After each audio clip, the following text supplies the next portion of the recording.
Now in Studio B, the man who is ready to join our BYUSN boy band, Blaine Fowler. Hair looks great. Why'd it have to be a boy band? Just be a band? The man band? It could be boys and girls. Well, then you don't rule out true. Lauren. Yeah. That's true. Well, I said boy band because of the volleyball situation. Oh, gotcha. Yeah. Oh.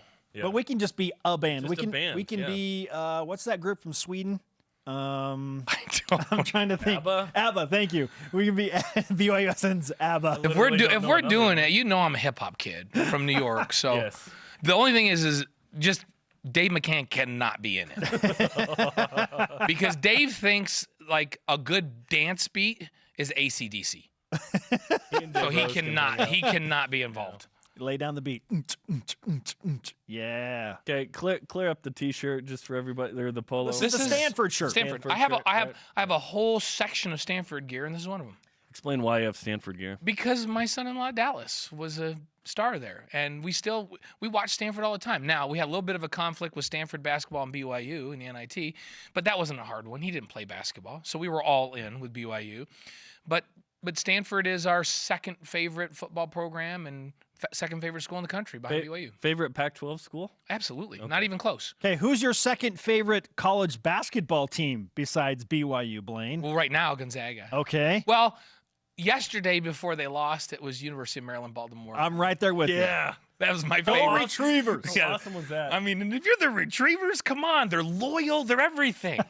The gifts that came out featuring Yes. golden retrievers after that win over Virginia and the was fact that amazing. they got Aaron Rodgers as a fan, and the guy that made the game-winning buckets said on Twitter, "I'll send you some gear." That's what he said to Aaron. Yeah. Aaron Rodgers said, "I'm watching you." He put eyes, "I'm watching you," and he said, "I'll send you some gear." Meaning, hey, Aaron, I'll send you some Retrievers gear.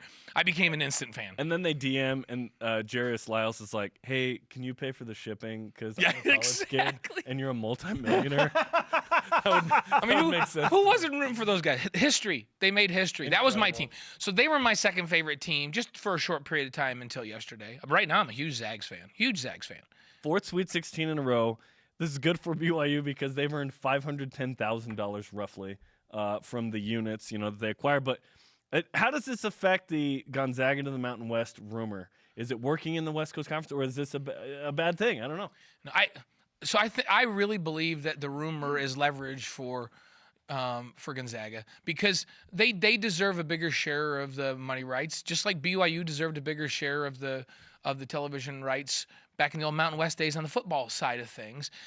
Boise State now has that in the Mountain West. They have their own little side contract that gets them revenue when they generate more revenue.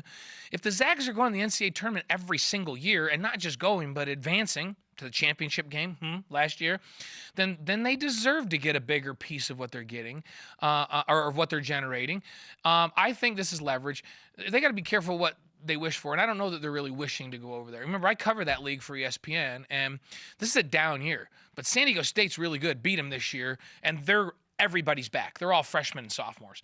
They won the tournament. The only veteran team in that league is Boise State. Nevada's young. Look what Nevada's doing right now. Fresno State has a lot of guys coming back. The league's on the rise again, and it goes through fluctuations like everyone else, but there's times when that's a three-bid league. The Zags aren't going to beat everybody other than St. Mary's in that league every year. The league that they're in, the WCC, has never kept them from an NCAA tournament, never kept them from getting a decent seed, didn't keep them from getting to the national championship game, didn't keep them from getting into the Sweet 16 this year. So if they can get financially the package that they want, which I believe the league should really consider and give them, if it's reasonable, They got a new commissioner. then why would they go? It just doesn't make any sense to me. Now, if the league and the presidents, turn their noses up and go, forget about it, everything's going to stay just as it is, well, then there's the risk. But I don't know. I think the league is smarter than that. They know that the Zags have generated more revenue than anybody else on the basketball side. Gonzaga's run is longer than the run that BYU football had. But let me ask you this: you come into the BYU football program in '81. It starts going right. 74 Fiesta Bowl, 76 Tangerine Bowl, 79 almost perfect season, 80, 81 McMahon, and so on. Was there a point like in '85 where BYU was anxious at all, or was it like, hey, the WAC is good, we're fine, we can?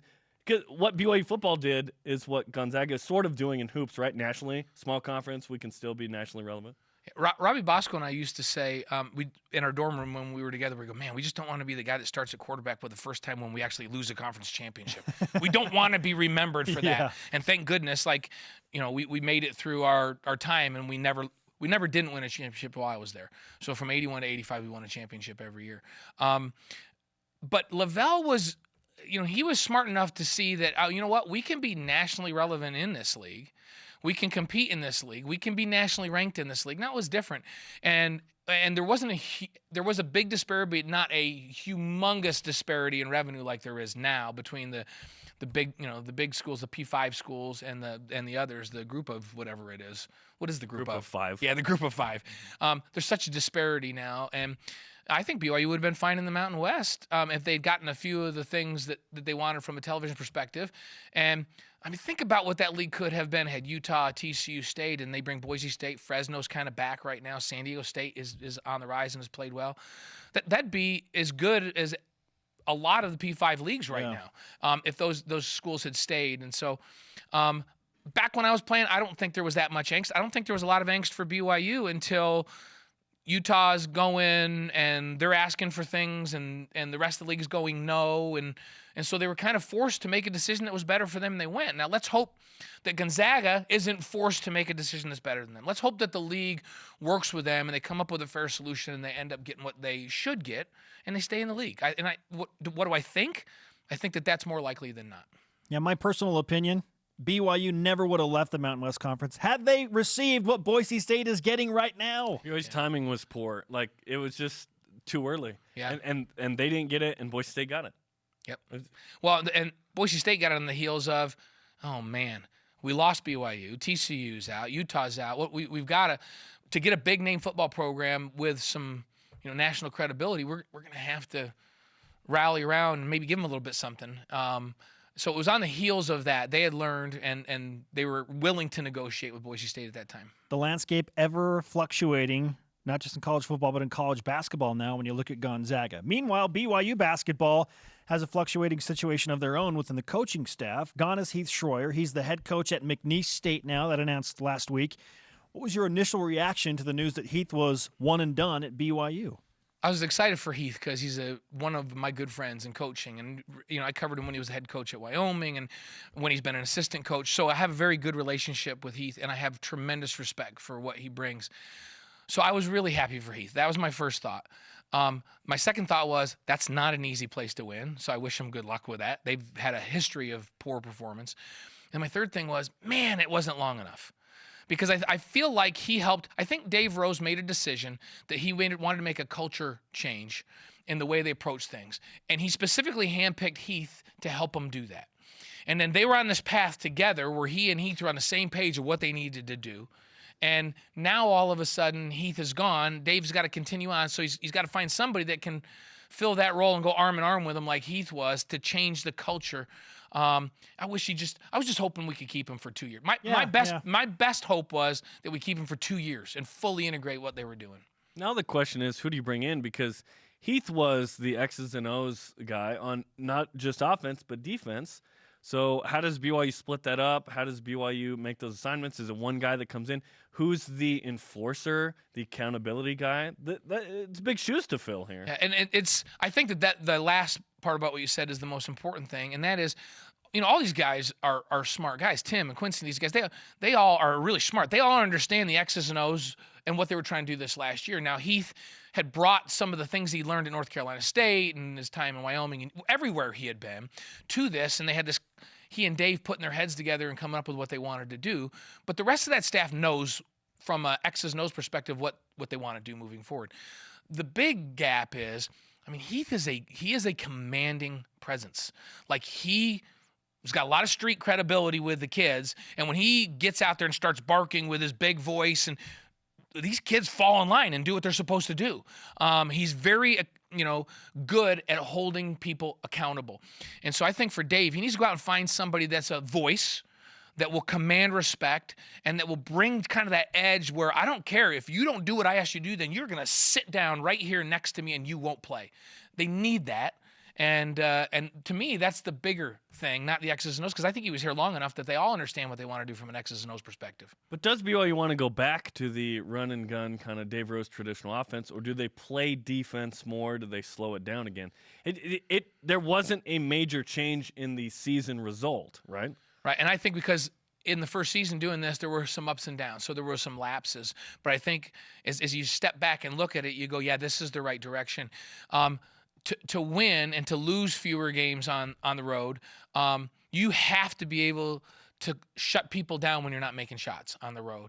And we saw flashes of that during this season. I think that they're going the right direction. I think at the end of the season they had a good balance where they were maybe pushing it a little bit more, but still holding them accountable defensively. So it's a balance kind of between what they were doing and what they tried to do at the beginning of the season compared to what they were doing at the end of the season. I mean, the game in the semifinals that they played against St. Mary's, my goodness, that's a glimpse of there's the formula, right? That's the formula for what they want to do. All right, the offseason for basketball and football, both intriguing in their own right, just because of angst. And that's the word that Jerem used earlier to describe the feeling within a lot of BYU sports right now. No NCAA tournament, no bowl game. It's kind of angsty, right? Meet the expectations. I heard him say angsty. I was back in the control room, and I thought, is that a word? So it is now. I Googled it, and it said, see Jerem Jordan. He made the At least it knows who I am. Okay. Well, let's start with this football question and end with it for that matter. Some of the quarterbacks are taking live reps, meaning they're facing a full speed rush and being tackled and hurried, and they're under duress. Why or why not do you like that ideology in spring football from Kalani Sitake, Jeff Grimes, and Aaron Rodgers? Because they try and find their guy. I'm completely okay with it. And the reason is we don't have somebody out there that's absolutely proven, that's game proven. And so to separate them, because there's lots of 7-on-7 heroes with no pass rush and not being hit that look fantastic, or that go out in these. You guys, I hate these 11-on-11 things. He was the number one quarterback at the Elite 11 camp. Who gives a crap? Okay? Because I can go right now, and I'm 55 years old, and be phenomenal in 11-on-11 Elite camp, but I can't play a down out there right now because I would get killed, right? So 11-on-11 or Elite 11, 7-on-7 camps tell me nothing other than they can throw the football. Until you let these guys have a pass rush in their face, see how they adjust in the pocket, see how they move and what kind of confidence they play with, and where they throw the ball at the right time to the right spots when they got a pass rush coming around them, now you can tell who can actually play. So I'm completely okay with it. When Robbie and I were sophomores kind of going for the job the next year, this is when Steve was graduating and Jim was gone, they hit us in spring ball. They hit us in the spring game. I remember that Leon White was not on my team. And he hit me like 4 times in a row. I got the ball out, but he hit me like 4 times in a row. And I was like, Leon, dude, like, why are you? And he's like, you know I love you, man, but I got to do my job. And so I'm hitting you high. I'm going, oh, hey, that's fantastic. So I had great respect for Leon, but he had to do his job. And you know what? He was making me better. And we were showing the coaches, Robbie and I, whether or not we could get smacked and still get the ball out. Unless you hit them, and there's some risk with that for them getting hurt, but unless you do that, how do you really know if they can play? Amen. I agree 100%. And that if you'd like to hear our initial conversation, download the podcast. Blaine, great stuff, man. But remember, Kurt Govea was on my team, so. Oh, at least you had Kurt. So I didn't have Leon. But you had Kurt. But I did have Kurt. You did have Kurt, who delivered one of the all-time great hits in BYU football. Oh, he hit Robbie. We talk about it. Still to come as we say goodbye to Blaine Fowler. Hey, coming up, news from the West Coast Conference on a new commissioner and 4 teams still playing.